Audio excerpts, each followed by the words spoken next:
Hey everyone, it's Alison Heikkila. Thank you so much for joining me for my latest video for Imagine. Today we are going to be using pattern paper and Memento inks with dies to create a really happy little spring scene. So I've got a bunch of Memento colors. We probably won't use all of these. We'll see what happens as I go along.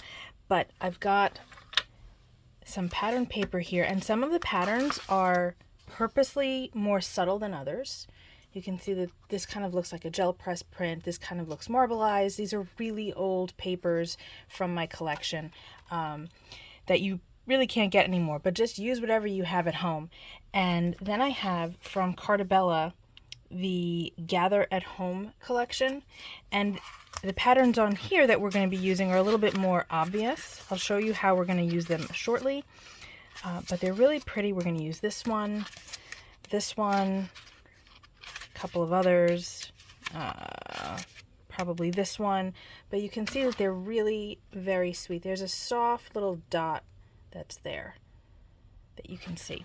And with that, we're going to be using from Spellbinders the Botanical Solarium die set.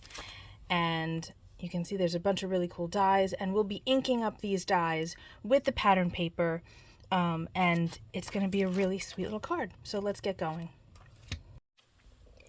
I've pulled out most, if not all, of the dies that we're going to be using, and we're going to be repeating a bunch of these. For example, we'll be doing the pot 3 different times with 3 different papers. We'll probably use this fern, with 2 different papers, etc. The only one that I'll probably die cut in white will be these floral toppers. So these go right on top of each of the flowers. You can see these here, they match up with those, and it'll just be a little bit easier to just cut them all once out of white, and then we can just ink up with whatever colors we choose.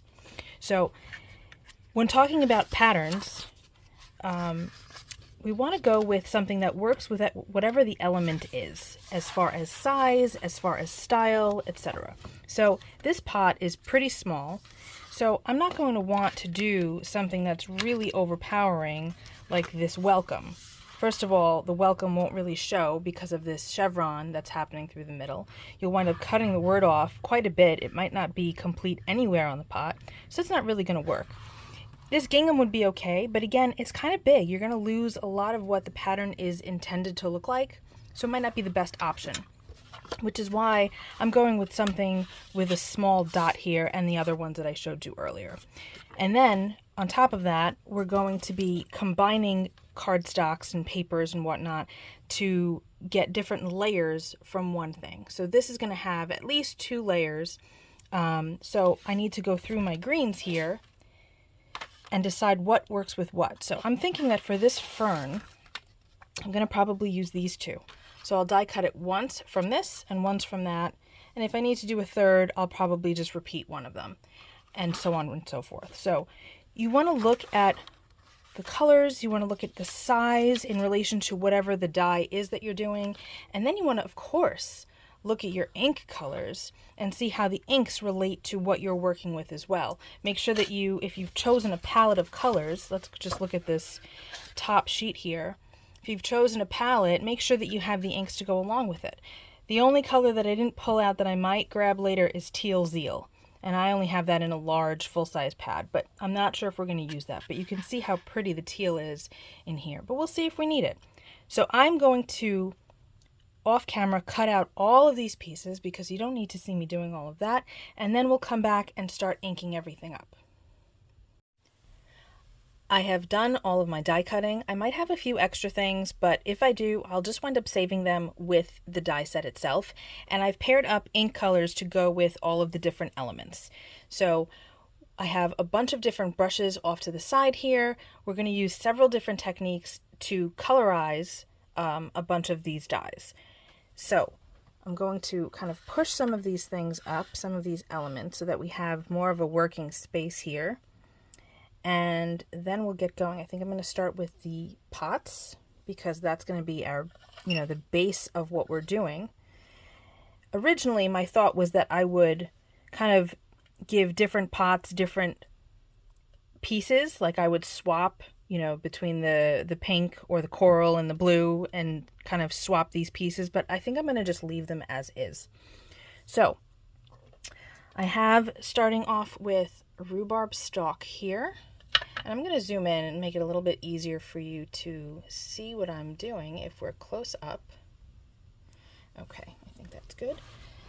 And I'm going to move these off to the side a little bit more. There we go. I've got Rhubarb Stalk here, and I'm going to just do a little bit of a tap with this brush and add some color to the rim. Now, when you're working with pattern paper, there are different types of paper, as you all know, I'm sure. Some of them are shiny, some of them have a matte finish to them, some of them are double-sided, some of them are single, and all of these different elements will affect your inking a little bit differently. I tend to not want to ink up on something that's shiny with a dye ink like this because it's really not going to accept the ink. It'll just kind of rub right off, if not immediately, as the item is handled. So you don't really want to add inking to something that's got like a high gloss to it, at least not with Memento. There, you could use like StazOn or something like that perhaps, but trial and error is always the best way to go. I'm going to add a little bit to this sort of chevron here. It's not going to be perfect, but we don't need it to be perfect. We just need it to stand out a little bit because I think it's really cute. Back and forth, just kind of highlighting that little chevron. And if you have Memento markers, you could always use those too. And kind of just follow the detail because it's debossed. That chevron is debossed. And you could do it that way if you want. That's cute. Okay, so now we're going to put this off to the side and we will adhere the pieces together in a little while. I just want to double check to make sure that I like how this looks. And that's really cute. Okay, so that's one. The next one is going to be the Nautical Blue, and then we'll do the London Fog. So, new brush, just so that I don't have to keep cleaning things off. And we're going to do the same type of thing. Whoops.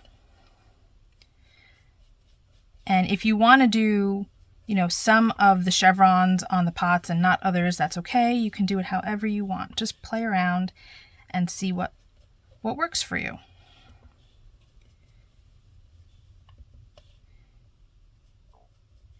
And if you don't have long nails like I do, and you're trying to hold this down, if you have maybe a small pick like this, or you can set it back into the negative space, or the positive space really, of where you cut it from, and you can always ink it that way. In addition, you can also take some temporary adhesive and use that to kind of hold your small pieces in place. So for this one, I'm going to just do the side a little bit. Give it a different look. We'll see how that turns out.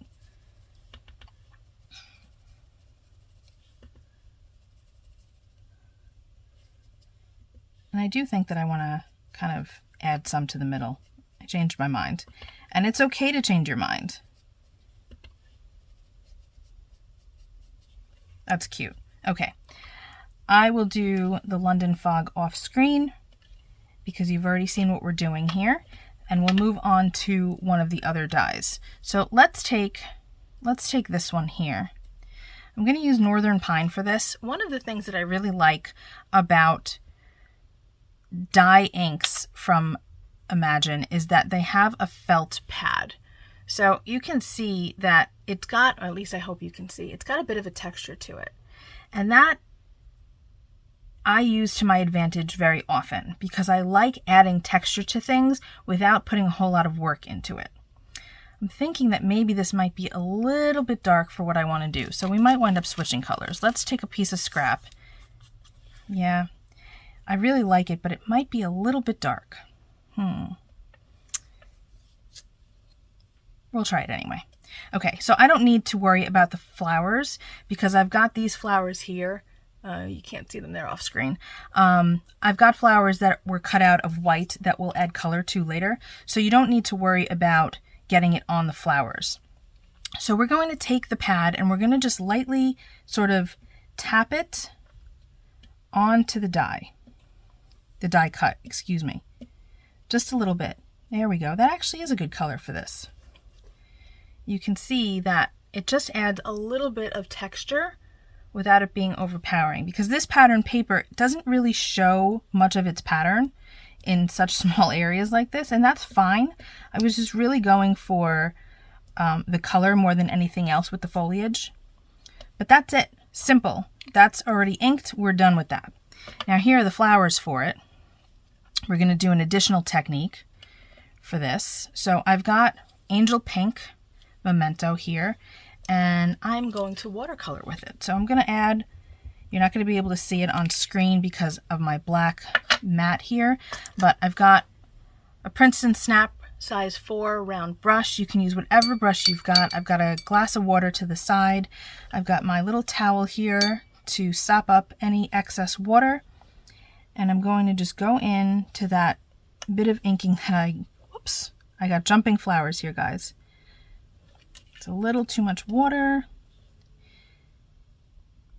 You know what? I've got a good idea. Hold on. I grabbed the reinker. So this is like a concentrated version of the color because my pad might be a little dried out. So I'm just going to put a couple of drops there. Might be able to see that a little bit better. Okay, and we're going to go in with that color. Now, I had cut these flowers out of smooth Bristol cardstock because I knew that I was going to add color in this wet fashion to both sets of flowers that I die cut. So I decided to go with the Bristol because it can hold the water better than, you know, just regular white cardstock that I use for my card bases. So I'm just adding that color. So this is a third way that we can add color to die cuts that sometimes have pattern paper. Isn't that simple? Such a quick, fun way to do things. And you can, of course, layer up your colors because they're dye-based, so they're translucent color. So if you keep layering and layering and layering, it will get darker as you go. But you can keep it really simple and just do one coat if you'd like.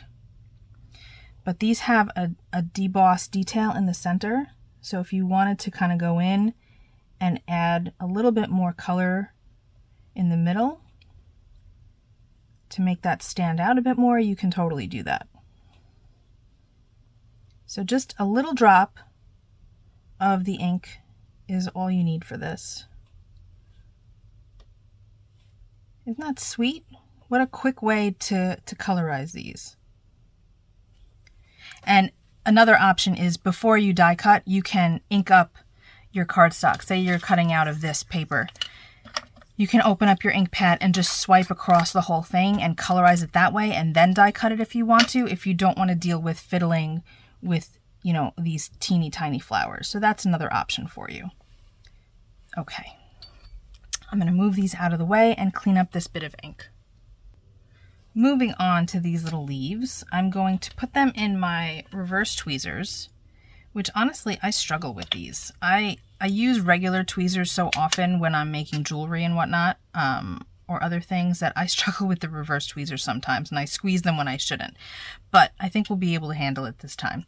So I'm using Cottage Ivy, and I'm inking the edges of this leaf. So now I've got to flip this a little bit. And again, this has like debossed veining on it that you won't really be able to see unless we carefully go across it. I feel like I need more than what I'm showing here. So let's see. I think I'm going to use my pick here and hold this in place and just kind of swipe a little bit. I think that's okay. You know, we're not going for realistic here, folks, because they're not real. So if they don't have realistic colors or realistic veining or whatever, it's all right. They're just whimsical, sweet little flowers and foliage. So I'm going to pick this up again and do the sides.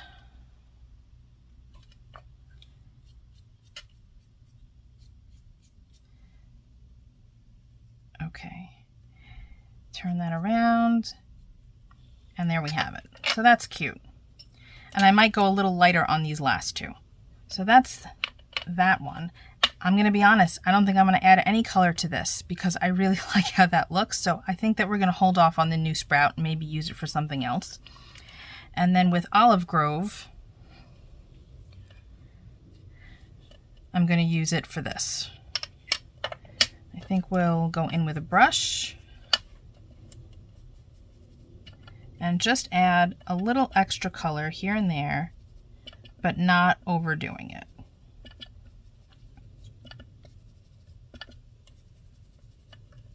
That's not showing up quite enough. I think we're going to use a sponge dauber instead. Okay, so I have a little dauber, and I'm just going to lightly tap and let the sponge kind of leave a bit of the texture on the foliage.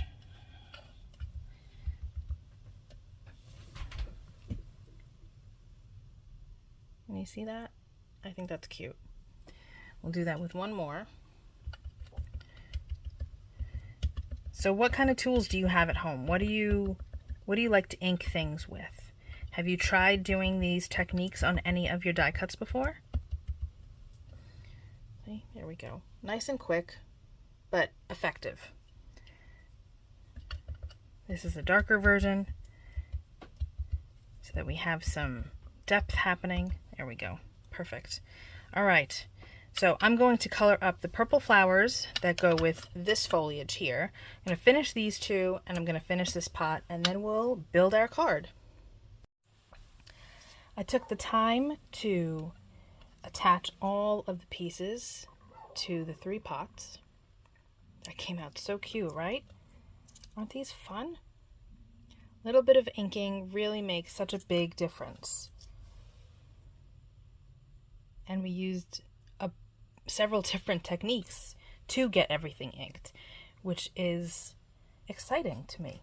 Okay, so now we need to finish off the card. So I've got an A2 sized white card base, and you know I can't just work on a white card base, so I grabbed some more pattern paper. This is from a different collection. This is from Kaisercraft, and this is the greenhouse paper pad. I love this paper, and I chose this because it works with the chevron that's in the pots, because you can see it has a light green chevron happening in here. So the shape worked back to what's on the pots, and the color is pale but coordinates really nicely. So we're going to wind up adhering these like this, and we have to put a sentiment on. And I've got a couple of choices here. Let me just pull them out of the package. Okay, so this is the Sending Sunshine Sentiments from Spellbinders. This coordinates back to the dies that we used earlier. So I was thinking about using either It's a Brand New Beautiful Day or Sending Sunshine and Smiles. I'm thinking that we're going to go with It's a Brand New Beautiful Day. I think I like that one. And then we need to decide which ink color. So I have 2 VersaFine Clair inks. These are my favorite inks to use for sentiments and detail stamping. They're so wonderful. Everything comes out so crisp. So I have Shady Lane and Rainforest. And truthfully, both of these colors work really well with what we have going on here. But I think I'm going to go with Rainforest. And the reason is because this is a more bluish green, where this is a more yellowy green, and there's more blue greens happening in here than yellow green. So I think that this is going to work out really well, although Shady Lane would be a great runner-up. So we're going to put this on an acrylic block,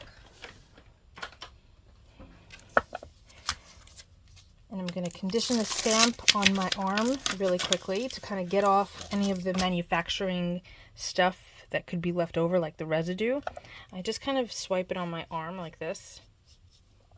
You can use a rubber cement eraser or something like that as well, but I find it just easier to do it that way.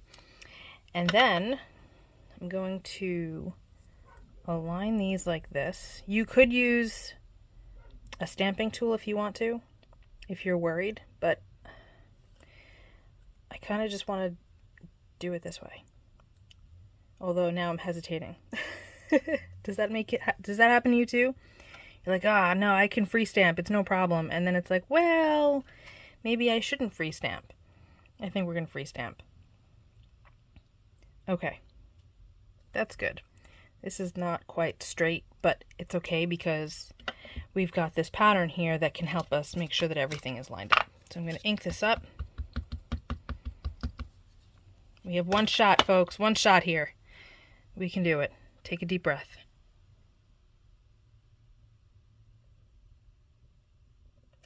There we go. Perfect. I love it. Now I'm going to adhere these down. I do have to trim off a little bit right here from this fern because it's sticking out of the side of the pot. And then we'll glue everything down.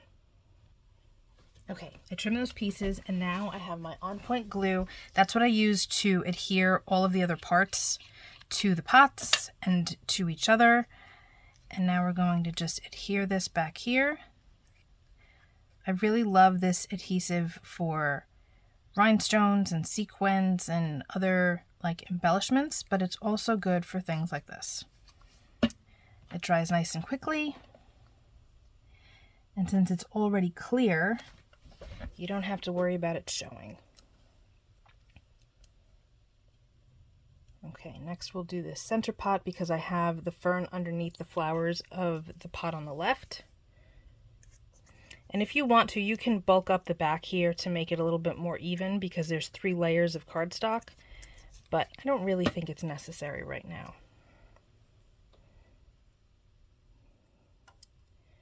You could even add foam tape if you want them to pop up off of the card. But I will get a block to sort of help it stay down. And I didn't put any glue, I don't know if you noticed, on the fern area. I like that they kind of pop up a bit. I did glue the purple flowers because those are pretty delicate. But I don't think that we need to glue the rest of these.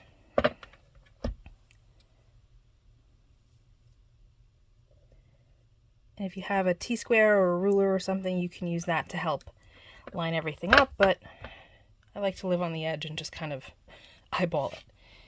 When you're done with your glue, I like to tap it down a little bit just to get any excess glue kind of out of the nozzle, and then just make sure you put the tip back on and cap it properly. All right, then we can let this sit off to the side, and we're going to add a little bit of color to the base. So I've got my Angel Pink, and I think I'm going to go direct to paper with this. I did re-ink it.